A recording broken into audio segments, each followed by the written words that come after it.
Jimmy Akin's Mysterious World is brought to you by the Star Quest Production Network and is made possible by our many generous patrons. If you'd like to support the podcast, please visit sqpn.com/give.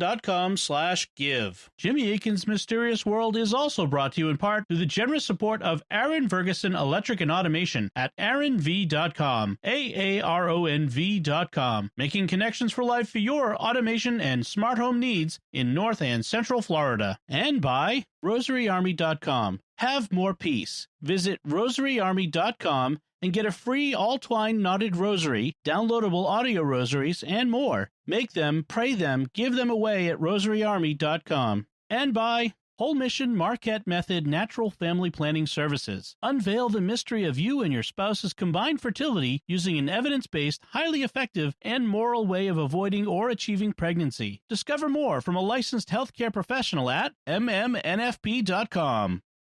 Previously on Jimmy Akin's Mysterious World. You're listening to episode 159. In this episode, we're talking about zombies. For hundreds of years, there have been reports of strange creatures known as zombies. They're connected with the voodoo religion of the island of Haiti, but in recent years, they've become a pop culture staple. In movies and TV shows, zombies are depicted as reanimated corpses that roam the land seeking to devour human flesh and human brains in particular. So what are zombies? What causes them, and what is the basis of this phenomenon? So, Jimmy, what's your preliminary bottom line on zombies? Zombies are a real phenomenon. There are people in Haiti who are considered zombies, and some of them consider themselves zombies. The question is what explains this sociological phenomenon? On that question, I think there's likely more than one explanation that contributes to it. In some cases, it includes factors like mental illness and disabilities, premature burial, mistaken identity, hoaxing or fraud, and the social role that zombies know how to play based on being brought up in a culture that believes in them. However, there may be other, more mysterious factors, which we'll talk about next time. And you'll want to hear our next episode because the story is about to get much stranger. We're going to be hearing about the best documented case of zombification, a man whose death was medically certified and who was not a case of mistaken identity, and we'll be talking about the role of secret societies in Haiti and what's reportedly the real reason for zombification, which isn't just to get cheap labor.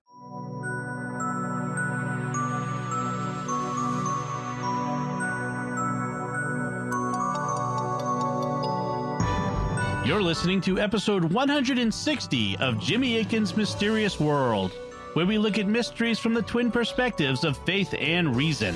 In this episode, we're going deeper into the mystery of zombies. I'm Dom Bettinelli, and joining me today is Jimmy Akin. Hi, Jimmy. Howdy, Dom. Folks, be sure to stick around for the end of the episode, as we'll have your feedback on our recent episode on the Vatican Secret Archives. But first, Haitian zombies are a real phenomenon. But what explains them? Are they just mentally ill people who the community regards as zombies?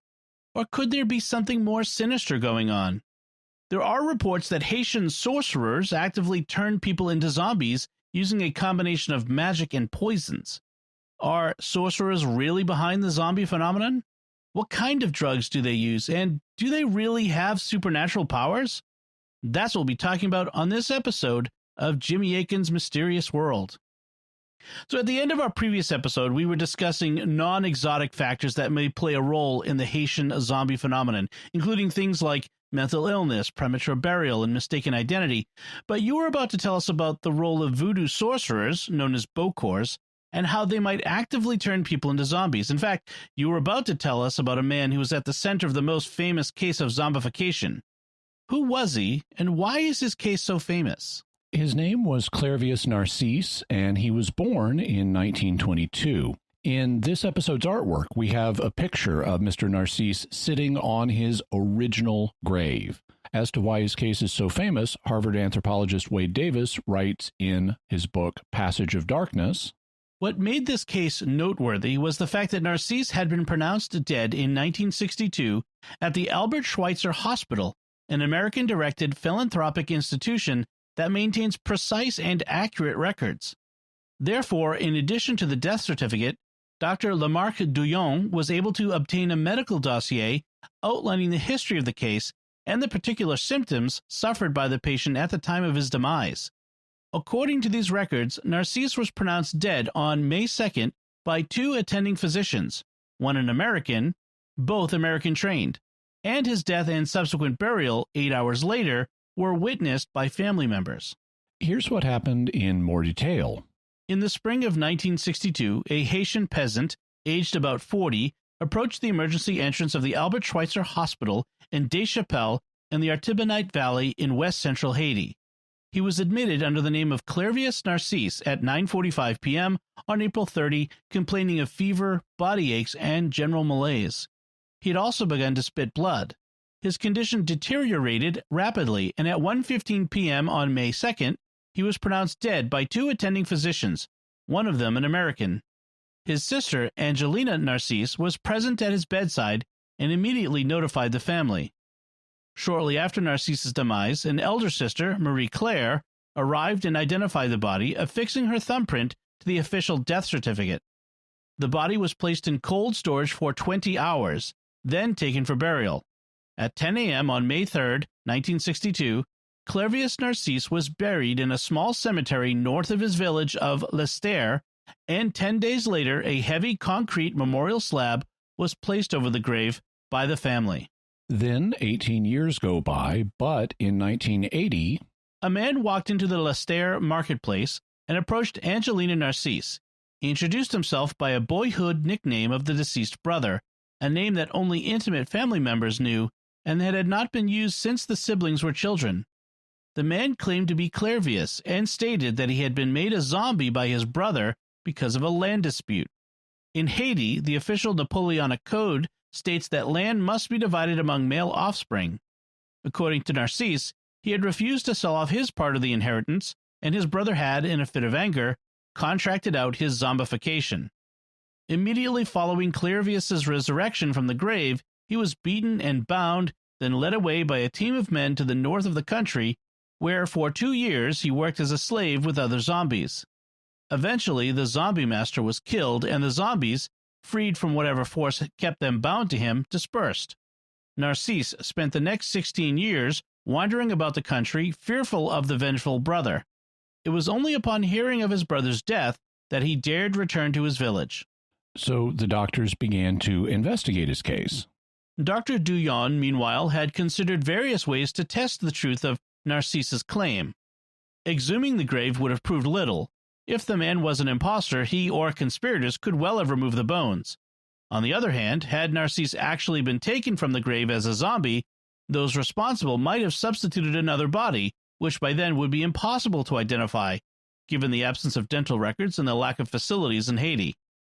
Instead, working directly with family members, Douillon designed a series of questions concerning Narcisse's childhood, questions that not even a close boyhood friend could have answered.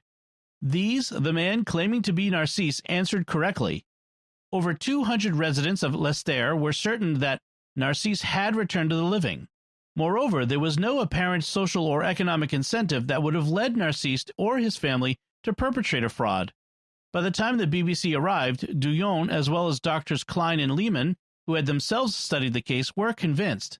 To close the circle, the BBC took a copy of the death certificate to Scotland Yard, and forensic specialists there verified that the fingerprints belonged to the sister, Marie Claire. All of this was in the early 1980s, of course, which was before DNA fingerprinting tests. Today, we just do a DNA test to see if he's really part of the family and be done with it. But he passed the tests that they had available at the time. By checking the medical records and doing new interviews with Mr. Narcisse, the investigators were able to determine what symptoms he was presenting with at the time of his apparent death in 1962. That would give them clues about what kind of poison might have been used on him. And Mr. Narcisse believed that he had been poisoned. Before he died, he said that his skin had come on fire with a feeling of insects crawling beneath it. A scar he bore on his right cheek, just to the edge of his mouth, had been caused by a nail driven through the coffin. Quite incredibly, he recalled remaining conscious throughout his ordeal, and although completely immobilized, he had heard his sister weeping by his deathbed. He remembered his doctor pronouncing him dead. Both at and after his burial, his overall sensation was that of floating above the grave. This was his soul, he claimed, ready to travel on a journey that would be curtailed by the arrival of the Bokor and his assistants. He could not remember how long he'd been in the grave by the time they arrived. They called his name and the ground opened. He heard drums, a pounding, a vibration, and then the Bokor singing. He could barely see. They grabbed him and began to beat him with a whip.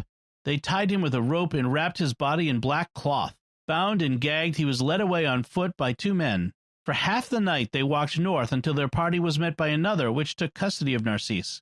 Traveling by day and hiding out by night, Narcisse was passed from one team to the next until he reached the sugar plantation that would be his home for 2 years.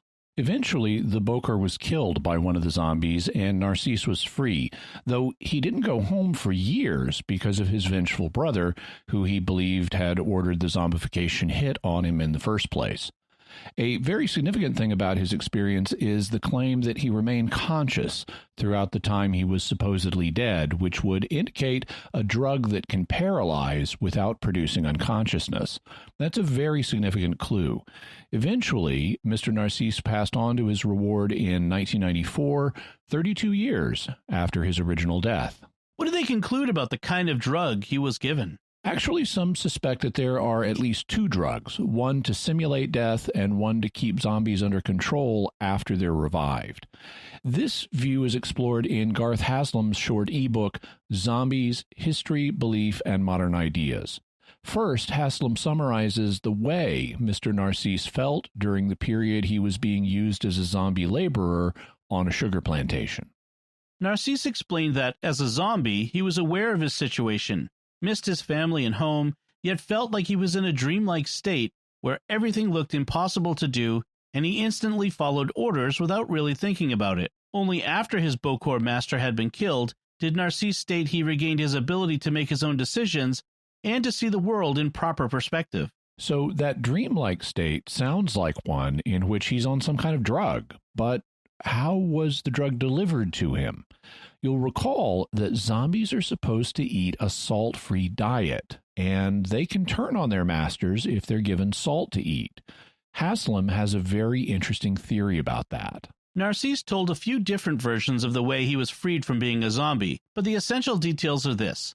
Of the 150 or so zombies that Narcisse existed with at the plantation, all were being given just one salt-free meal a day. Then about 2 years into Narcisse's servitude, one of the zombies started to refuse his daily meal.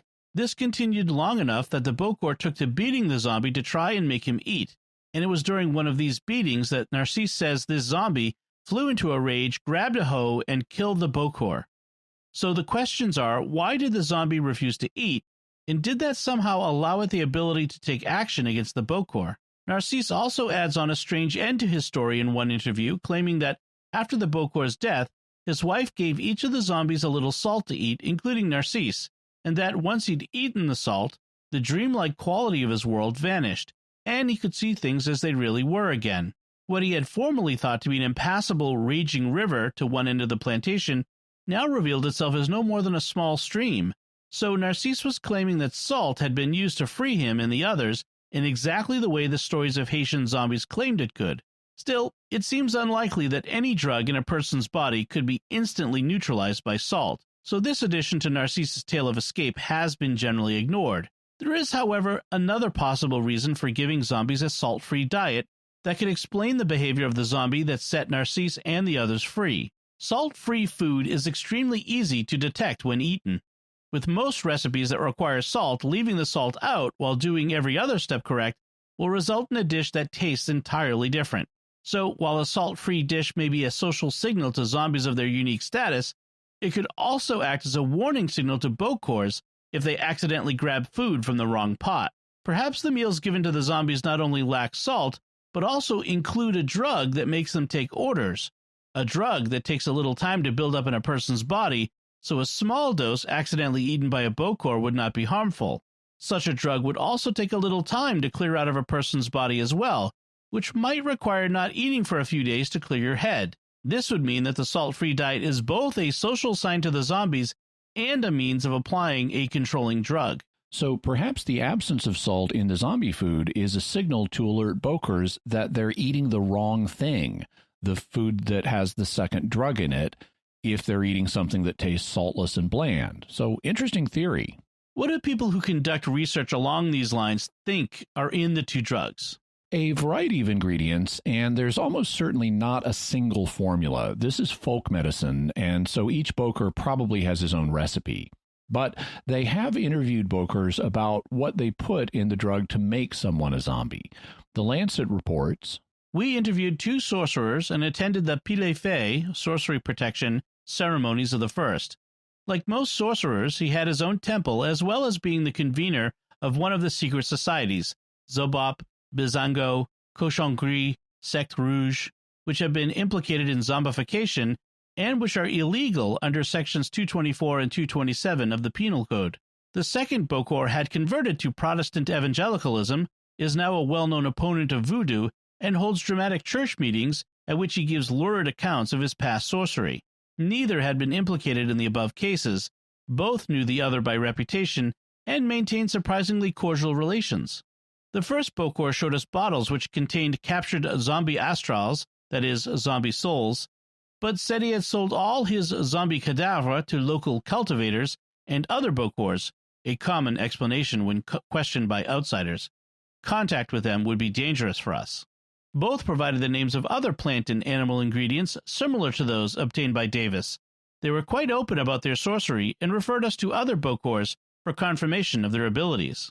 The Lancet researchers report that ingredients mentioned by Haitian Bokors as zombifacients include human remains, a polychaete worm, toads, lizards, and tarantulas. First, I love the word zombifacients, obviously from zombie and the Latin word facere, which means to make or to do. So a zombifacient is an ingredient you need to make a zombie.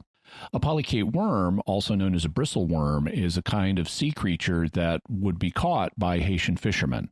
The ingredients mentioned here, human remains, worm parts, toads, lizards, and tarantulas, were likely inactive ingredients, at least in the main, ingredients that don't materially contribute to causing a person to go into a death-like coma. What would the active ingredient in the zombie poison be? Tetrodotoxin, or TTX. This is a neurotoxin that is found in a variety of marine creatures, including the pufferfish that are harvested off the coast of Haiti. And they're harvested because in Haiti, like in Japan, pufferfish is considered a great delicacy. In Japan, it's called fugu, and you have to have a special license as a chef in order to prepare it. Even with the licensing requirements, multiple people die every year in Japan from eating improperly prepared fugu. But while TTX kills if you get too much of it, it has other effects if you get it in lesser amounts.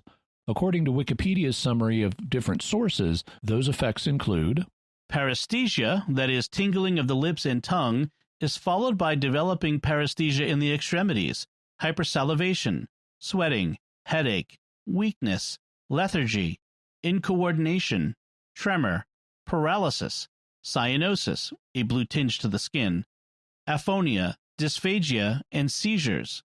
The gastrointestinal symptoms are often severe and include nausea, vomiting, diarrhea, and abdominal pain. Death is usually secondary to respiratory failure.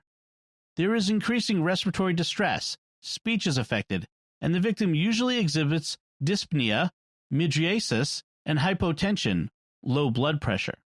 Paralysis increases and convulsions, mental impairment, and cardiac arrhythmia may occur. The victim, although completely paralyzed, may be conscious and in some cases completely lucid until shortly before death, which generally occurs within 4 to 6 hours, range of about 20 minutes to about 8 hours. However, some victims enter a coma. If the patient survives 24 hours, recovery without any residual effects will usually occur over a few days. And at the time of his 1962 death, Clairvius Narcisse exhibited many of these symptoms, including being conscious throughout the entire experience but being unable to move due to paralysis.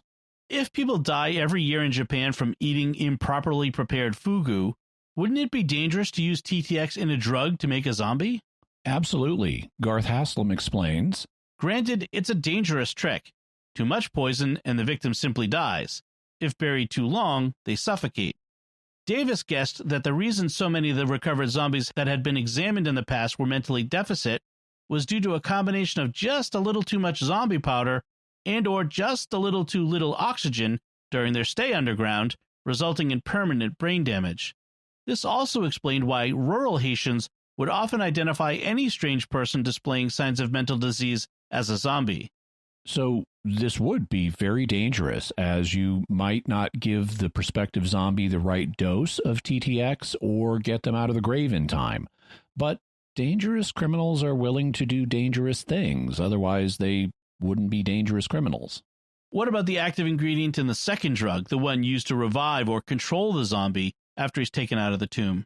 Datura stramonium, also known as Jimson weed, has been proposed as the active ingredient in this drug. You may recall from episode 132 on Carlos Castaneda that Jimson weed was one of the psychoactive compounds that figured in his story. It's used by some Native Americans in the Southwest for ritual purposes. Wade Davis found some evidence that Datura was being used on zombies when they were newly taken out of the grave. He didn't find evidence that it was being used on an ongoing basis after that, but it could be very useful for Bokors to keep giving it to their zombies, or they might have something else that would have similar effects. According to Wikipedia's summary, Datura intoxication typically produces delirium, hallucination, hyperthermia, overheating, tachycardia, rapid heartbeat, bizarre behavior, urinary retention, and severe mydriasis, dilation of the pupils, with resultant painful photophobia or light sensitivity that can last several days. Pronounced amnesia is another commonly reported effect. The onset of symptoms generally occurs around 30 to 60 minutes after ingesting the herb.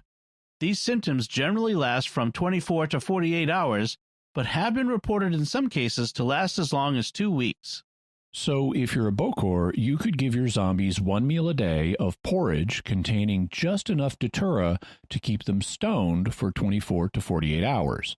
That would induce a dreamlike state and seeming forgetfulness, amnesia, which would be helpful in keeping a person zombified. It also could explain some of the bizarre behaviors of zombies. And the severe dilation of the pupils would make them light sensitive and help keep them inside during the daytime while letting them go out and do work at night. And if a zombie starts refusing to eat his daily meal, like the one that killed the Bokor who had control of Mr. Narcisse, it would be a serious matter because the effects of the Datura would generally wear off after a day or two.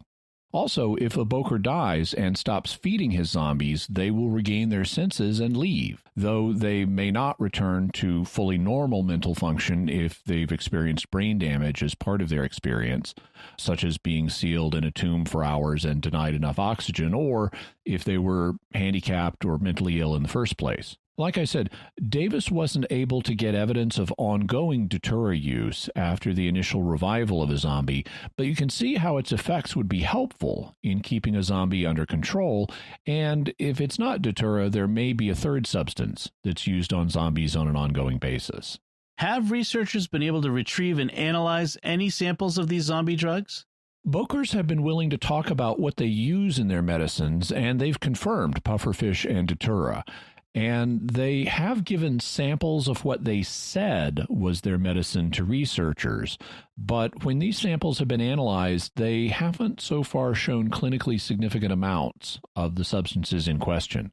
To the extent the lab analysts have been able to tell, the samples have been inert, either without active ingredients or without enough of the active ingredients. What would explain this? Well, it's led to a debate over the zombie drug hypothesis. Those who are skeptical of the hypothesis think that the Bokors are hoaxing the researchers. In other words, they don't think they have an effective zombie drugs and they're just stringing the researchers along.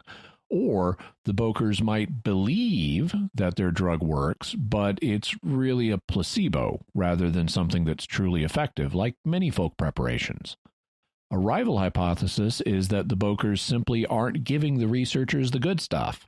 In other words, they're giving them fake medicines to keep the real formula a secret. Bokors would seem to have an incentive not to give researchers the actual drug, given that zombification is illegal in Haiti. Right. You wouldn't want the researchers to know how you and your fellow Bokors do what you do.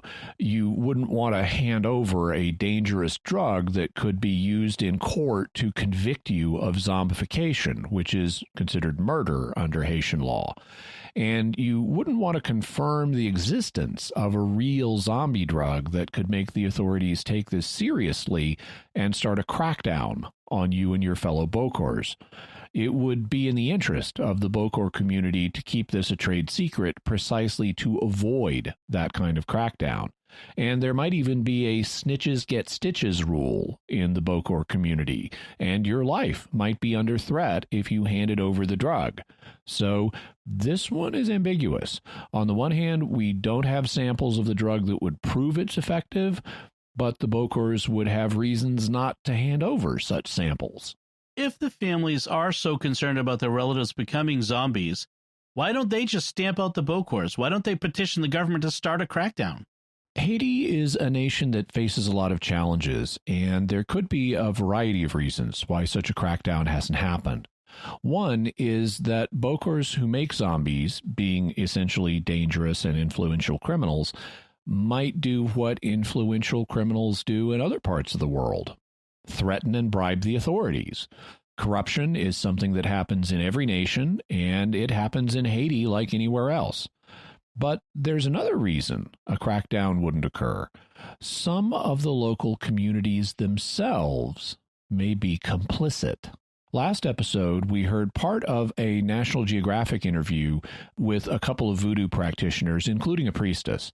Here's another clip from that interview where the priestess speaks. According to tradition, slaves who practiced voodoo created zombies. They used to use it in time of slavery. If I'm plotting against the master, and one of the slaves, which is my brothers and sister or my family member, is gonna sell me out, we're not gonna kill a member of the family. We're just gonna make it appear that you are dead and take care of you in the back room where they will never see you again. But you still exist, you're still living, we're still feeding you. So back before slavery was illegal, if you didn't want the master to know about something you were doing and a fellow member of the community was going to rat you out, the snitches get stitches rule could apply. You could get turned into a zombie, made to look like you were dead and buried, getting you off the master's radar, when you were secretly revived and taken care of in an impaired state. And if the Datura hypothesis for the second drug is correct, your new photosensitivity would help keep you in the back room during the daytime. Here's what another voodoo practitioner says in the same interview. In voodoo, we do not believe in hurting people for no reason whatsoever. Zombification is a way to keep certain people from getting out of hand. He's saying that in the local communities today, zombification is used as a way of controlling people who otherwise might do problematic things. In other words, if you're a troublemaker, the community could get a Bokor to take care of you by turning you into a zombie and stopping whatever problem you're creating. And that fits with the investigation that Wade Davis conducted. Garth Haslam summarizes, in talking to a wide variety of people across the island, Davis discovered that zombies were not what foreigners thought, unfortunate victims being exploited for cheap labor. The truth was far stranger. Simply put, zombies are bad workers. They're not fast, they're not careful, and they're not efficient. So there's no advantage to having zombies work a field compared to just paying locals to do the same work. So zombies were not being created to be a labor force. In addition, people were not being chosen at random to become zombies. And it wasn't just a matter of whim or personal gratification on the part of the Bokor performing the deed. In most cases, the person who would become a zombie was being punished for some social transgression. The choice of turning a person to a zombie did not usually rely on an individual choice, but on a group decision. And that group decision was usually being made by a local secret society. Davis's greatest discovery, other than the identity of the active ingredient in the zombie powder, was that rural Haiti, which is most of the country, is actually ruled and governed by these secret societies, and that the legends and tales of zombies that terrify the citizens of the country are largely to remind them of what the greatest punishment is for those people who disrupt the normal social order. Zombies were, for the most part, people who didn't follow the rules of society and were not respectful to others. Clairvius Narcisse refused to marry or to acknowledge a number of children he'd fathered and was extremely greedy. Another zombie, T-Femme, was a chronic thief, wouldn't marry who her family told her to, and was disliked and untrusted by the other women in the market she frequented. And this could bring a new aspect to the social role of being a zombie. When TTX is applied properly and absorbed through the skin, a victim could be brought to a death-like state in a matter of days that would fool all but the most exacting examiners, and the victim would also remain aware of what was happening throughout. This awareness was critical to the Bokors' job as well, for the victim would know they were being buried and then recovered from their graves, so they would know they were becoming a zombie, as all the tales of their childhood had told them. Thus, the zombies would know what was happening to them, and if they knew or suspected that they were being punished for a social transgression by the community, that would make them more likely to stay in servitude and play the role of the zombie. After all, if you left, you couldn't go back to your community if they were the ones who put the zombification hit on you. Notice that even after he escaped being a zombie after 2 years, Mr. Narcisse didn't go back to his community for 16 more years, well after his brother was dead. We'll continue the story of Clairvius Narcisse after we take a moment to thank our patrons who make this show possible, including Nora Lynn S., Matthew B., James B., Paul E., and David B. Their generous donations at sqpn.com/give make it possible for us to continue Jimmy Akin's Mysterious World and all the shows at StarQuest. You can join them by visiting sqpn.com/give. Jimmy Akin's Mysterious World is also brought to you in part through the generous support of Aaron Ferguson Electric and Automation at aaronv.com, AARONV.com, making connections for life for your automation and smart home needs in North and Central Florida. And by rosaryarmy.com. Have more peace. Visit rosaryarmy.com and get a free all-twine knotted rosary, downloadable audio rosaries, and more. Make them, pray them, give them away at rosaryarmy.com. And by Whole Mission Marquette Method Natural Family Planning Services. Unveil the mystery of you and your spouse's combined fertility using an evidence-based, highly effective, and moral way of avoiding or achieving pregnancy. Discover more from a licensed healthcare professional at mmmnfp.com. So, Jimmy, wouldn't it be hard to keep something like this secret? Wouldn't it come to the attention of authorities? Clairvius Narcisse said he was working on a sugar plantation with 150 other zombies. Yes, and he said this was happening between 1962 and 1964, when conditions in Haiti were quite different and things weren't as easily monitored and documented as they are now. I mean, back then people didn't have cell phones that they could just take footage with. Also, he indicated that his perceptions were altered at the time. He thought a small stream was actually a raging river. Maybe he thought a handful of workers was a much larger workforce, or maybe there was a larger workforce, but it was of normal workers and he mistook them for fellow zombies. There are any number of possibilities here. However, Haiti's population density is one of the arguments against what we might call the medical zombie hypothesis, that some zombies are caused by drugs, as opposed to the mental health zombie hypothesis, which holds that they're people with mental illness. Haiti is a small country, but it has a population of 11 million. It has a population density of about 400 people per square mile. The authors in The Lancet write that Bokors actually enslave zombies on secret agricultural grounds is implausible given the high population density of Haiti. Zombies have never been identified in captivity, but only on their return. Actually, there have been historical reports of people meeting zombies while they were in captivity, but the authors are right that this hasn't happened recently and been documented. But they also acknowledge something else. You see, for basically 30 years, from 1957 to 1986, Haiti was ruled by a brutal military dictatorship headed initially by Francois Papadoc Duvalier. The authors in The Lancet note, under the Duvaliers, who mobilized the voodoo priests known as Hungans as their secret police, and in the lengthy period of political terror, social instability, and economic blockade during and after the Duvalier regime, there were numerous cases of abduction, torture, and secret homicide cloaked in voodoo, maintained by state terror and suspicions of sorcery. So maybe some of those abductions cloaked in voodoo were incidents of zombification, and the government turned a blind eye because it was part of the plan, with the Duvalier regime using voodoo for its own ends, including punishing and neutralizing people that were considered problematic, just like we heard earlier. And after all, if zombies are being deliberately created, used to do work, and even sold from one boker to another, it's essentially a form of human trafficking. Human trafficking occurs all over the world, even in developed countries like the United States, where it's actively fought by law enforcement. Human trafficking does occur in Haiti, and the nation has been making progress in recent years. But according to a recent report from the U.S. State Department, the government of Haiti does not fully meet the minimum standards for the elimination of trafficking, but is making significant efforts to do so. The government demonstrated overall increasing efforts compared to the previous reporting period. Therefore, Haiti remained on Tier 2.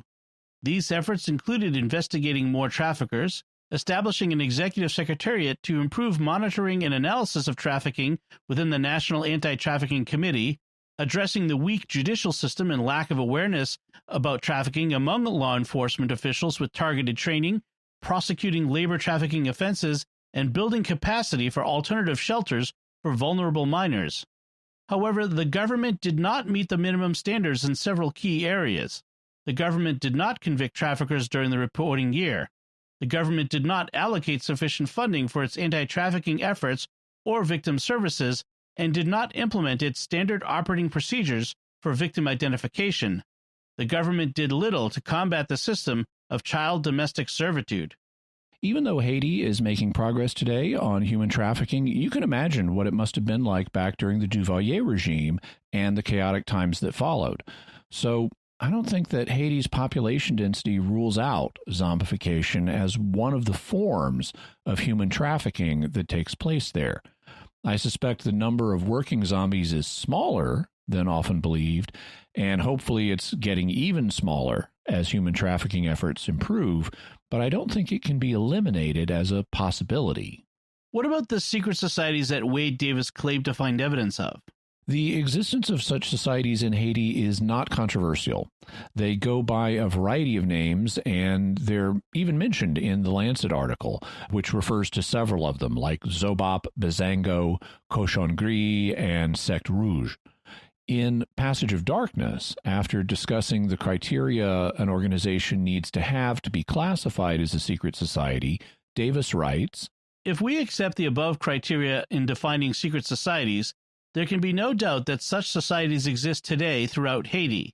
Names vary from region to region and include Vlinbinding, Zobop, Macandal, Mandig, Cannibal, and a host of other appellations.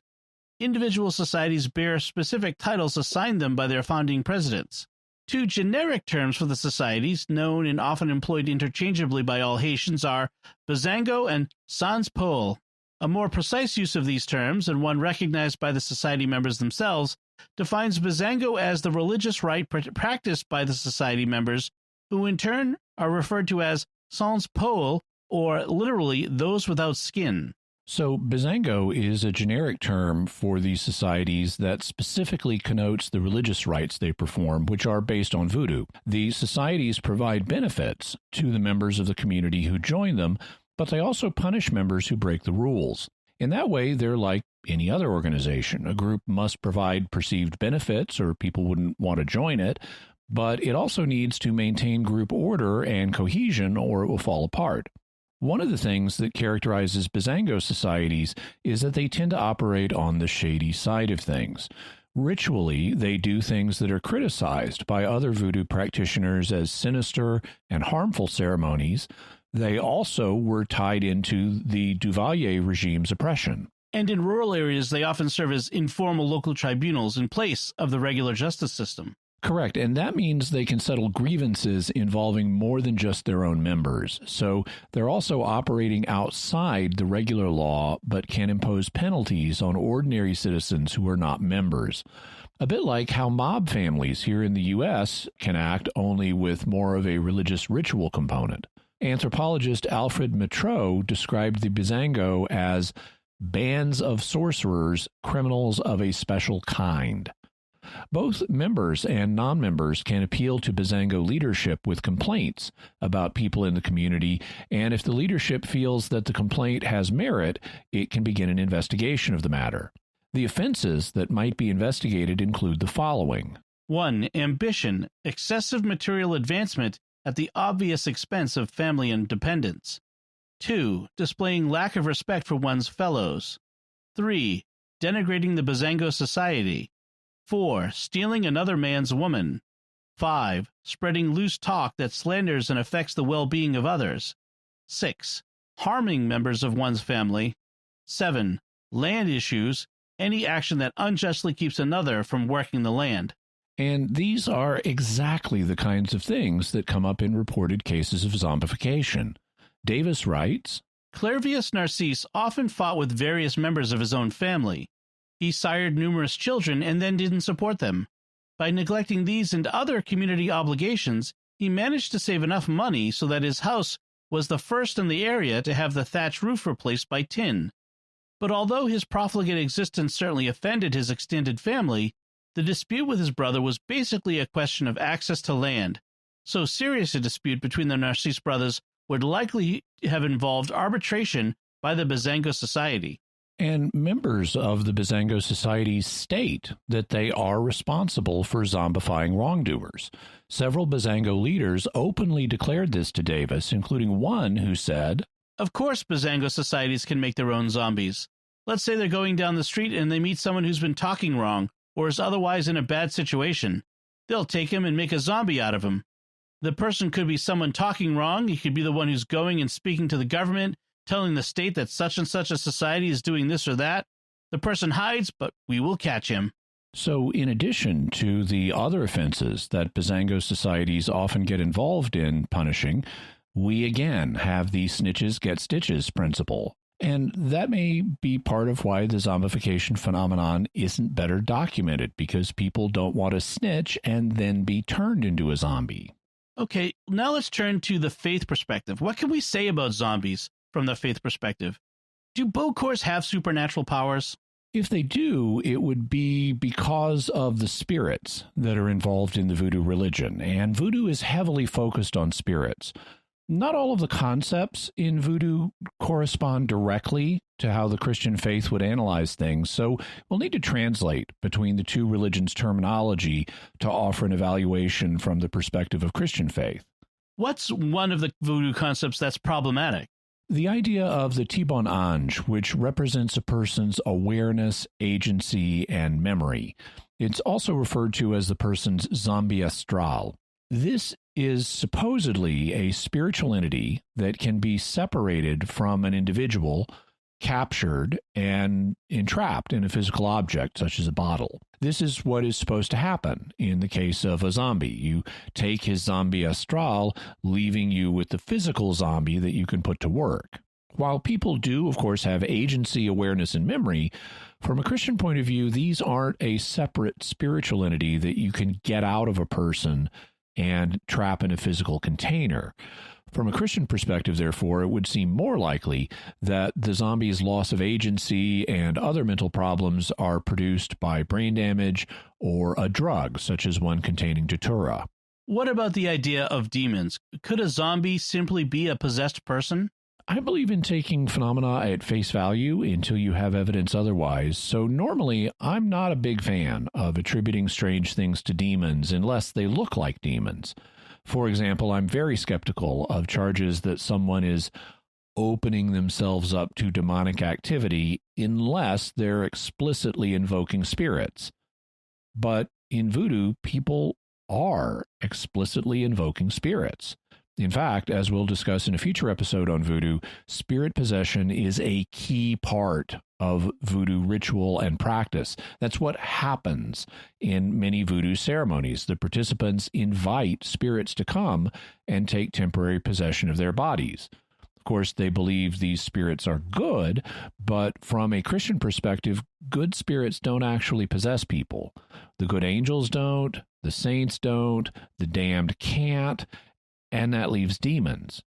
Therefore, to the extent that spirit possessions are taking place in voodoo, they would be demonic. What about in the case of the zombies themselves? Even though I think demonic activity needs to be taken seriously in case of ordinary voodoo practitioners, the case of zombies seems to be different. The zombies don't seem to display typical characteristics of demonic possession. They're not like what we read about in the Bible, for example. They can barely talk, and they're not displaying preternatural knowledge of events or performing supernatural feats.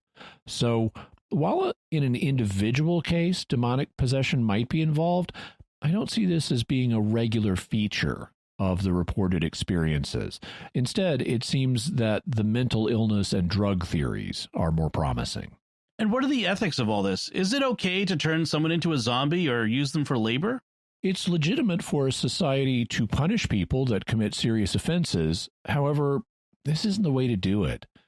In the first place, many of the offenses involved don't strike me as serious enough to warrant something this drastic, like showing a lack of respect for one's fellows.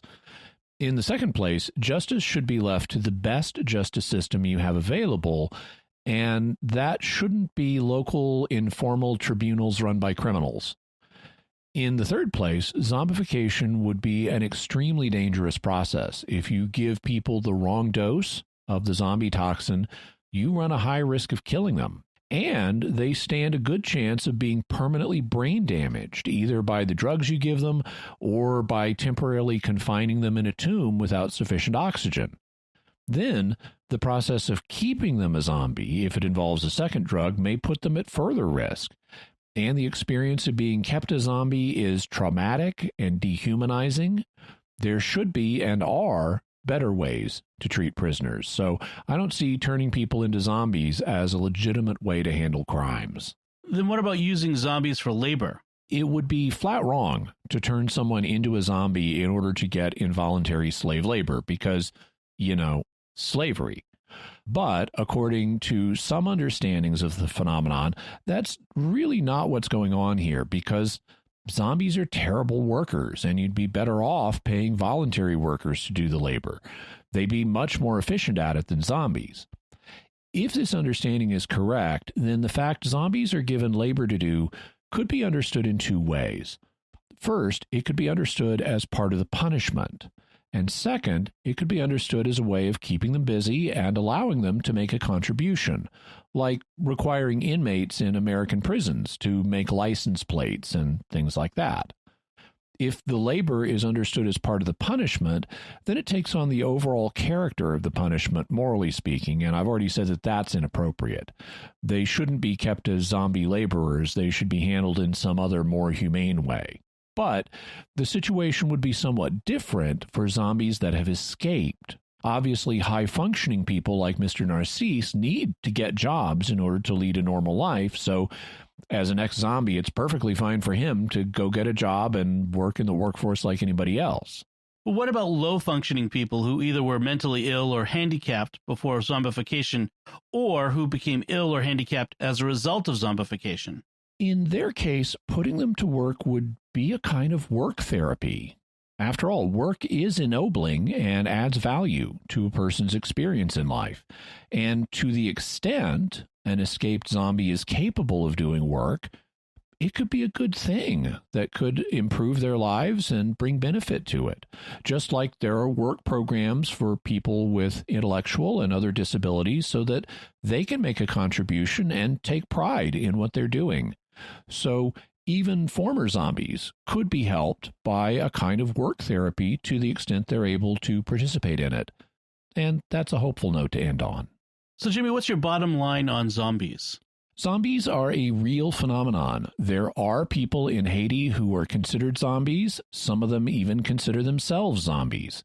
Question is what explains this sociological phenomenon. On that question, I think there's likely more than one explanation that contributes to it. In some cases, it includes factors like mental illness and disabilities. premature burial, mistaken identity, hoaxing or fraud, and the social role that zombies know based on being brought up in a culture that believes in them. However, there also may be factors like the use of drugs to simulate death, the use of drugs to revive and subsequently control zombies, the complicity of local communities in turning people into zombies to punish them, and the involvement of secret societies operating outside the law. I think the authors of The Lancet summarize it pretty well when they say, "It is unlikely that there is a single explanation for all zombies. Mistaken identification of a wandering mentally ill stranger by bereaved relatives is the most likely explanation. People with a chronic schizophrenic illness, brain damage, or learning disability are not uncommonly met with wandering in Haiti, and they would be particularly likely to be identified as lacking volition and memory, which are characteristics of a zombie. But we cannot exclude the use of a neuromuscular toxin topically administered together with a local irritant by a bokor to induce catalepsy, followed by secret retrieval of the poisoned individual." So, Jimmy, what further resources on zombies can we offer the listener? We'll have a link to Wade Davis's book, Passage of Darkness, The Ethnobiology of the Haitian Zombie, as well as his book, The Serpent and the Rainbow. Also, Garth Haslam's excellent little ebook, Zombies, History, Belief, and Modern Ideas. Articles on zombies, revenants, Haiti, Haitian voodoo, the Lancet article we've been quoting from, which is unfortunately behind a paywall. Also articles on the Uncanny Valley, premature burial, Clairvius narcisse, tetrodotoxin, Datura stramonium, the U.S. State Department report on human trafficking in Haiti, also the movie White Zombie from 1932, the BBC and National Geographic short videos that we've heard some clips from, and also the documentary Interview with a Zombie, which focuses on the Wilfred Dorissant case, where you get, him and his family are interviewed right there, as well as Marie Moncoeur. Excellent. So, Jimmy, I said earlier that we'd have mysterious feedback this time from our Vatican Secret Archives episode. And our first feedback comes from Sean, who sent an email and said, "Great episode. It's amazing that just today, the 29th of March, I had a video recommendation all about the secret Vatican archives and how they house extraterrestrial skeletons and apocalyptic prophecy. Strange and mysterious indeed. I assume that recommendation was sent to me because YouTube saw that I watched your logical and thorough presentation and figured I needed a second opinion." Yeah, the YouTube algorithm will do things like that.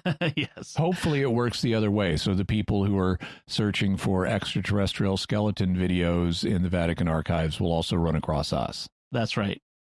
Clatter Effect on YouTube writes, "They all signed it in England because King Henry would murder them if they didn't.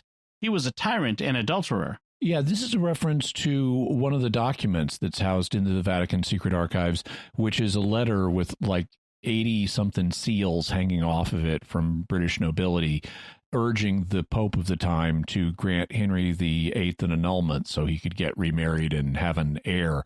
And yeah, he wasn't a great guy. He also wasn't in principle too different from a lot of other kings. Yeah. Graciano writes on YouTube, "Jimmy, how about files or documents of all church councils, investigations on almost all things on all facets of life, documents on doctrinal processes, etc.? Do they have them there?" Well, they're going to have documents on doctrinal processes, like cases where someone's views have been analyzed and are they to see if they're in harmony with the faith or not. They're not going to have all the documents of all of the ecumenical councils because a lot of those have been lost, especially from the very early councils like First Nicaea back in the year 325. For the recent councils, though, like Trent and Vatican I and Vatican II, yeah, they'll have much more thorough records on all those. But, it's an archive rather than a library, so its purpose isn't really to chronicle or, all knowledge ever, but to maintain administrative records. The Archivist writes on YouTube, "First, thank you for making this episode. I'm greatly interested in archives and libraries of almost any kind, for reasons I hope my chosen screen name typifies, and have always been fascinated by the Vatican archives since I am Catholic and I am a scholar. God bless you, fine gentlemen." Thank you so much, Archivist, and I hope you glad you enjoyed this episode and others, because I've seen you comment before. I hope you enjoy a future episode I plan to do on another famous archive, the Library of Alexandria. Nice. Dan writes on YouTube, Jimmy, you should file a request to see the letters whereby Pope Leo XIII engaged Sherlock Holmes to investigate the death of Cardinal Tosca and the problem of the Vatican cameos. Well, I would do so, but I am afraid that the death of Cardinal Tosca and the Vatican cameos affair, like the giant rat of Sumatra, are tales for which the world is not yet prepared. Is that a real Sherlock Holmes story, Jimmy? Yeah, well, yeah, no, these are all three of them. Okay. The death of Cardinal Tosca and the Vatican cameos were two cases that Sherlock Holmes undertook for Pope Leo XIII, but they're not recorded by Dr. Watson in his memoirs, as is the case of, the same is true of the case of the giant rat of Sumatra. It was a case that Sherlock investigated, but Dr. Watson did not record it because the world was not yet prepared for it. Oh, okay. That's a shame. I'd love to read those stories, but I guess there have been many attempts to reconstruct them. Nice. Dave writes on YouTube, okay, now I want an episode on the Great Fire of Rome. Well, we will definitely be talking about the Great Fire of Rome and a future episode on Nero, because it played a big role in his development and in the early persecution of the Christian church. And so the Great Fire of Rome will be coming up in a future episode. And if you want to hear us discuss a fictional version of the Great Fire of Rome, check out our recent episode we did on the Secrets of Doctor Who, where the first Doctor went to Rome and met Nero. That was a lot of fun. Rick writes on Facebook, I enjoyed this episode very much. Those who tend toward the conspiracy side of things will be greatly dissatisfied and disappointed. Well, true, but fortunately, people seem to have been reasonable. We haven't gotten a lot of complaints about, wait, but what about all the alien skeletons that should be there and stuff? So most people seem to be pretty reasonable. Dan writes on Facebook, I would love to go to the Vatican with Jimmy and hear him correct the tour guides. Me too, Dan. Well, at some point that may be possible. It would, but I'll only correct them if two conditions are met. One, they say something is wrong, and two, I know it to be wrong. Right. Future SQPN pilgrimage would be fun to Rome. So that's it for our mysterious feedback. Jimmy, what do we have for mysterious headlines? Well, we have an aliens theme this time. We were just talking about alien skeletons that aren't in the Vatican archives, but a more promising place to look for alien artifacts might be the moon, because the moon has a very stable environment, and it would be a logical place for alien probes or, aliens to visit and leave some sign of their existence, because it's not subject to all the weathering that we have down here on Earth. So even if they visited 1 billion years ago, we might still be able to find their stuff. On the other hand, we may not want to be found by aliens. So our second story is about how to cloak Earth from alien eyes, how to build an effectual cloaking device that would keep them from being able to observe us the way we've been observing planets in other solar systems lately. Speaking of Doctor Who, maybe a giant perception filter. Well, that's essentially what this is. It's a way to change the light being emitted by our solar system so that it doesn't look like our solar system or our planet is what it actually is. Ooh, interesting. I'm looking forward to reading that. Yeah, because we're developing techniques now that will allow us to detect biomarkers from the atmospheres of exoplanets. And if we can do that, they can do the same thing to us. So how can we make it look like there's no life here? No one's home. Yeah. All right. Excellent. So that's it for us. So what do you think of the stories of zombies, the reported zombie drug, and the role that secret societies play? What are your theories? Let us know by visiting sqpn.com or the Jimmy Akin's Mysterious World Facebook page, or sending us an email to mysterious@sqpn.com, or sending a tweet to @mys_world. And also be sure to check out the Mysterious World bookstore at mysteriousworldstore.com for links to all the books and videos that Jimmy mentions in the show. You can find links to Jimmy's resources from our discussion and links to those mysterious headlines on our show notes at sqpn.com/mysterious. And remember, to help us continue to produce the podcast, please visit sqpn.com/give. Until next time, Jimmy Akin, thank you for exploring with us our mysterious world. Thanks, Dom. Once again, I'm Dom Bettinelli. Thank you for listening to Jimmy Akin's Mysterious World on StarQuest.